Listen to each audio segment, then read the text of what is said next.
Hi everyone, welcome back to another episode from Wake&Tech.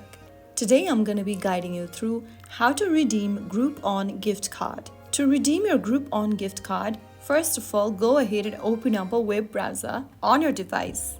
Now in the URL box type in groupon.com/gift cards and search. Doing so will take you to this Groupon gift card redemption page. Simply go ahead and type in the gift card code found on your physical or digital card into the box and click on sign in to redeem. You will also need to go ahead and enter your login credentials if you haven't already logged into your account.